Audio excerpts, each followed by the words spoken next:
What's good, YouTube? It's your boy, OG Nonboy, back with another video. And in my last video, I showcased this team that I used to hit legend rank and rank 61 on the global leaderboards. And I said in that video that I don't think that this team is that strong and that I wouldn't recommend that you try it out. And just to kind of clarify those statements, this team is like still all right. Like, it's still playable and it's a good team.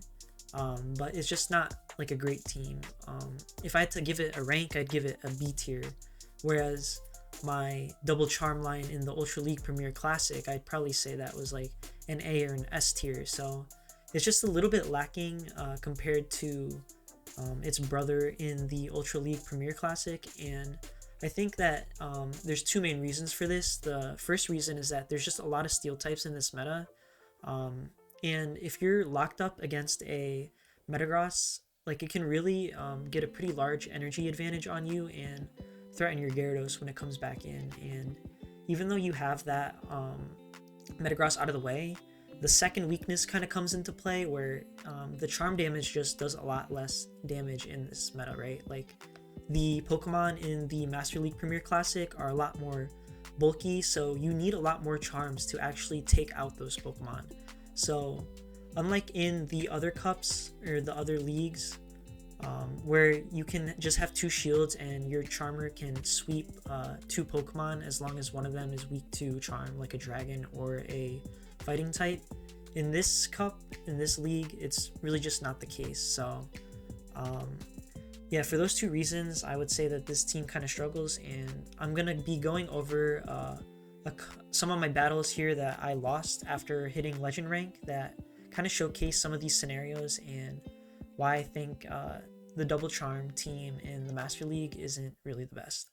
So first match, we have a Magnezone lead, and this is generally a positive lead for Gyarados, but you can't farm them all the way down before they get to 2 avalanches, so you're either gonna have to tank the move here or shield it, and you're gonna have to throw your move. So I throw my Aqua Tail here, and the Magnezone goes down, but we're gonna switch out to preserve the Gyarados, and this is why we needed to kind of preserve it, which is Metagross like switch in.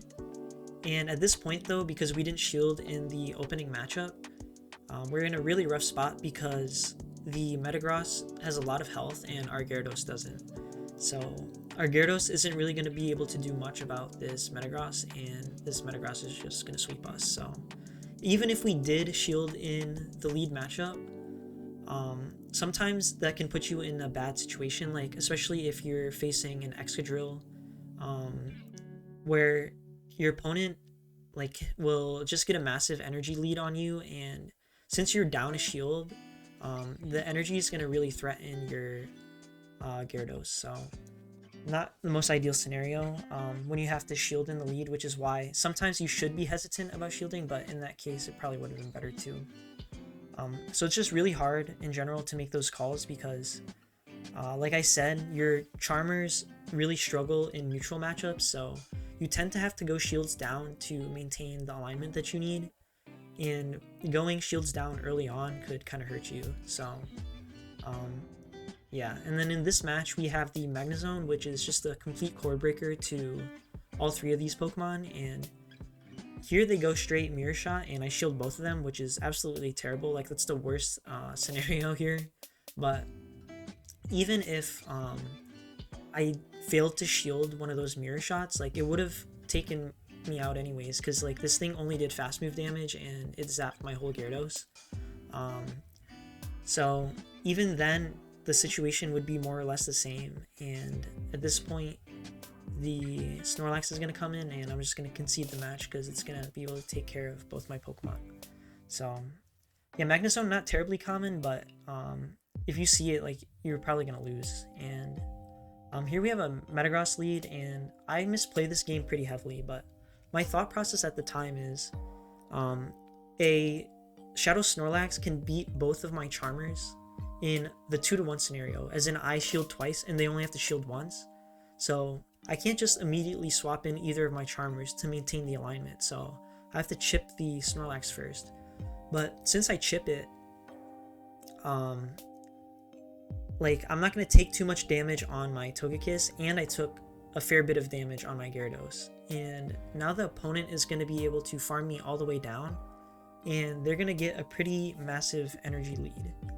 And this is like puts them in a decent spot with some chances to win. Like, this isn't a safe position for us by any means. So we bring the Gyarados back in, and they throw a Meteor Mash, which would just about like take us out. So we decide to shield this, since we need to keep the Gyarados for the Metagross. And they have a Conkeldurr in the back, and this is where I kind of misplayed. Since the Togekiss does have a very positive matchup against the Conkeldurr, I'm going to be able to farm them all the way down, but in doing so, I'm allowing myself to be farmed by the Metagross, and the Metagross is going to have 2 moves for my Gyarados. So that's the first mistake. And then the second mistake is that I could have just farmed up to the Aqua Tail, and then I would have had it ready for right now. So either or I would have like won the game if I like didn't allow my Sylveon to get charmed down by like waiting out the clock or building up to the Aqua Tail, but kind of just threw that game there. So GG's the opponent. And then in this match, it's kind of like a pretty classic scenario. So you lose lead and you swap into the Togekiss, and now you're met by a Metagross, and the Metagross hard walls your Togekiss. And this is typically how like ABB teams work, right? Like, it's fine if you lose a lead, you just swap in your one of your B Pokemon, you bait out something that it's weak to, bring your A Pokemon back in, and then hope your second B Pokemon sweeps. The only thing is, in this cup, like, the second Charmer just can't really sweep. And this is going to be a prime example of why that's the case. So now we're going to be able to take this Metagross out pretty easily with the Gyarados. And the Gyarados is more or less dead weight. The opponent does a cheeky move there and they swap out, which actually gives us like a slightly better chance of winning than if they just went all the way down and then brought the Haxorus in.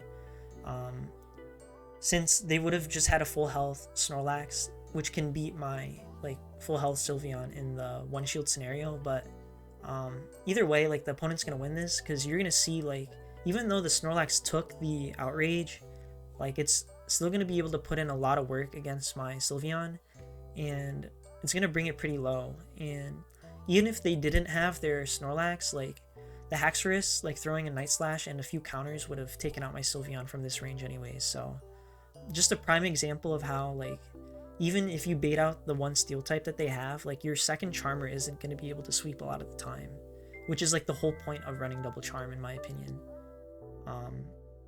And then in this case, we're basically just getting hard countered. So a really popular team is Dragonite Double Steel, which I have also featured on my channel.